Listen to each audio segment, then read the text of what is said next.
Olá! Em pleno Dia das Mães, queria aproveitar a data para abordar outro assunto interessante, a figura da mulher que trouxe ao mundo Sigmund Freud, e responder nesse sentido 3 perguntas. 1. Quem, afinal, foi Amalie Natanson Freud? 2. O que se pode descobrir a seu respeito de maneira aprofundada, apesar de existirem poucos trabalhos de boa qualidade em nossa língua que abordaram esse tema? E 3. Seria possível especular também o que foi que dessa grande figura Sigmund teria herdado e de que maneira isso ajudou e interferiu na sua carreira como psicanalista? Fui atrás dessas e de outras informações apresentando-as a seguir. Sejam todos bem-vindos ao meu canal e compartilhem essa pesquisa com quem quer que possa ter pela vida do inventor da psicanálise algum tipo de interesse real. Espero que mais esse trabalho vocês apreciem. Vamos a algumas informações mais gerais.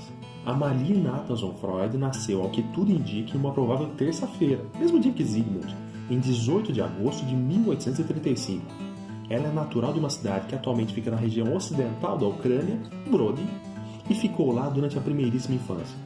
Entre o 6º e o 8º ano de vida, no entanto, ela se muda com Sarah Williams, sua mãe, com seu pai Jacob Natanson e com seus 4 irmãos mais velhos para Odessa.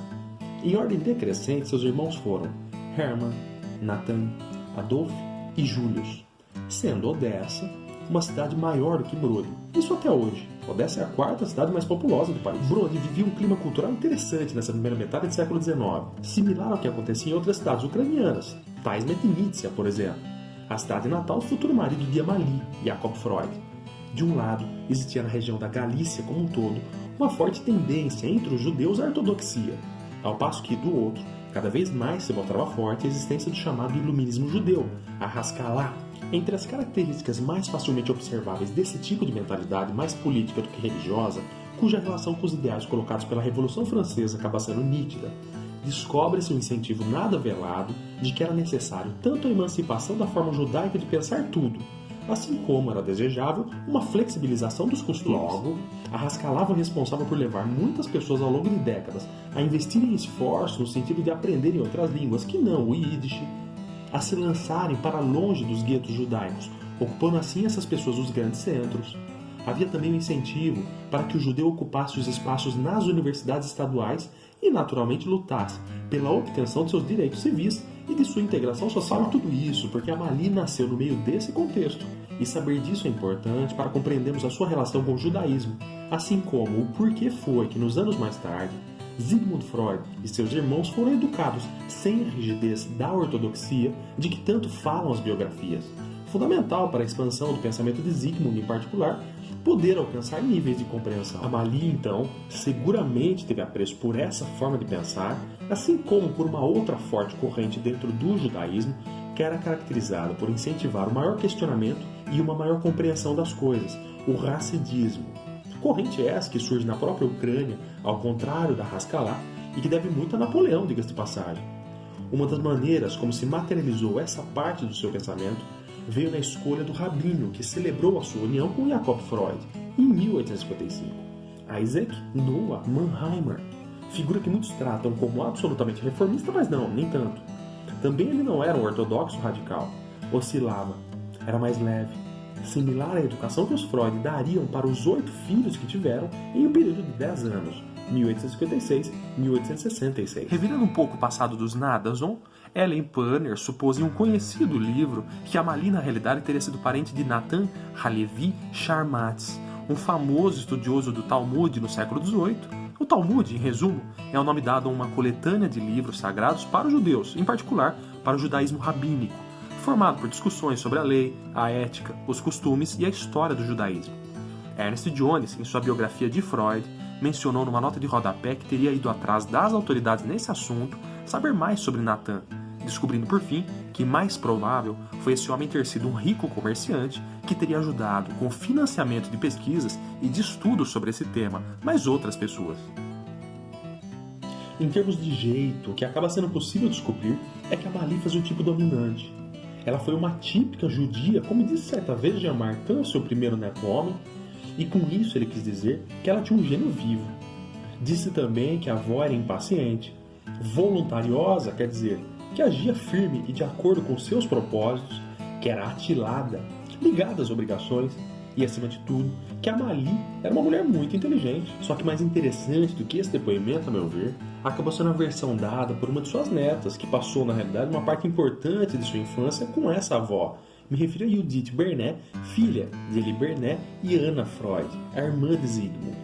Certa vez, ela disse que Amalie era temperamental, energética e de vontade forte, impondo-se em questões grandes e pequenas. Ela também era vaidosa com a aparência, algo que a acompanhou até os últimos dias de seus 95 anos, mostrando-se sempre eficiente, competente e que tratava melhor os desconhecidos do que quem era realmente da família. Uma tirana egoísta foi o termo que Judith usou para lembrar da avó nesse último sentido. Outro dado que atesta de forma mais ou menos direta essa sua vocação para o embate, que a expressão tirania acaba evidenciando, foi a dura luta que essa mulher travou ao longo de toda a vida contra uma doença crônica nos pulmões. Não foram poucas as vezes em que ela esteve em clínicas hidrominerais ou termais, um recurso bastante utilizado no século XIX nesses casos, só realmente entregando-se ao que pareceu ter sido uma tuberculose quando era já praticamente uma centenária. Amalie faleceu em Viena aos 12 dias de setembro de 1930. Outra coisa interessante e difícil de descobrir nas pesquisas já feitas sobre a mãe de Freud. Amalie era do tipo que acreditava em signos, em presságios, em profecias e em premonições. Nesse sentido, ela teve para com o seu primogênito em particular a mais profunda crença de que esse viria a ser uma pessoa grandiosa, não medindo esforços para viabilizar um tal encontro desse seu filho com a boa sorte. Peter Gay, aliás, disse assim, abre aspas, se as necessidades de Freud se chocavam com as de Anna ou dos outros, eram as dele que inquestionavelmente prevaleciam. Quando, absorvido em seus livros de escola, ele reclamou do barulho que faziam as lições de Anna, o instrumento desapareceu para nunca mais voltar. Os Freud deviam ser uma das únicas famílias de classe média da Europa Central que não dispunham de um piano, mas o sacrifício se dissolvia frente à gloriosa carreira que imaginavam para o estudante ativo e dedicado em seu escritório. Essa questão do escritório, aliás, é interessante. Em 1875, os Freud moravam no gueto judeu de Viena, Leopoldstadt. A essa altura, a família tinha 9 membros, e em 3/4, 8 deles se organizavam. O quarto seguinte, abre aspas, um aposento comprido e estreito, com uma janela que dava para a rua, conforme disse certa vez o próprio Freud, virou seu cômodo e ao mesmo tempo o escritório. Lá Freud lia, recebia colegas para estudos e não com pouca frequência fazia suas refeições para não perder tempo. Essa preferência ao primogênito contrastava com o trato de natureza severa com as mulheres da casa, mostrando que somente ela e mais ninguém dominava o ambiente. E, nessa linha, Amalie escolhia cozinhar mais do que para qualquer outro para aquele que ela chamava de seu Zig de ouro. Quando pequeno, Freud havia chegado ao mundo com um denso cabelo escuro, e a mãe, isso também nos contou Helen Panner, interpretou isso como um sinal de especial distinção, uma boa mensagem, reforçando ela, ao que tudo indica, essa imagem no próprio filho que, afinal, era uma extensão sua. Não vamos esquecer esse detalhe. Em termos de influência, nós podemos inferir até aqui que, da relação com a própria mãe, Freud herda fundamentalmente a vitalidade, a inteligência, o destemor e uma certa tirania que lhe foram úteis em vários aspectos. Sem esse lado tirânico, detentor da razão, por exemplo, Freud não teria tolerado tão exemplarmente o antissemitismo e nem a psicanálise teria sido descoberta ou mantida viva, apesar de inúmeros adversários procurarem retardar ao longo do tempo a sua propagação. Algo que ainda não parou e nem pretende, infelizmente, sendo militantes desse movimento no mundo contemporâneo nomes como do confuso e ao mesmo tempo fixado por Freud, Michael Bock e Jacobsen, além de Katharine Mayer. Mas tem outros. Agora, a ligação forte entre Freud e sua mãe trouxe bem mais do que apenas qualidades ao primeiro.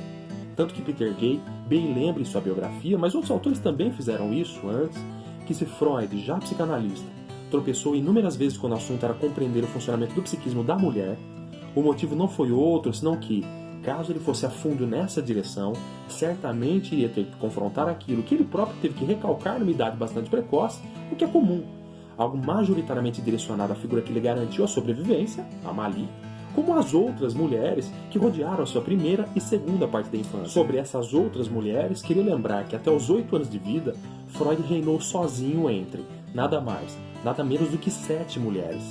A mãe, a babá com quem ele conviveu até os 3 anos, e suas 5 irmãs. sentindo por elas, como era de acontecer em um desenvolvimento comum, moções afetivas de variadas naturezas.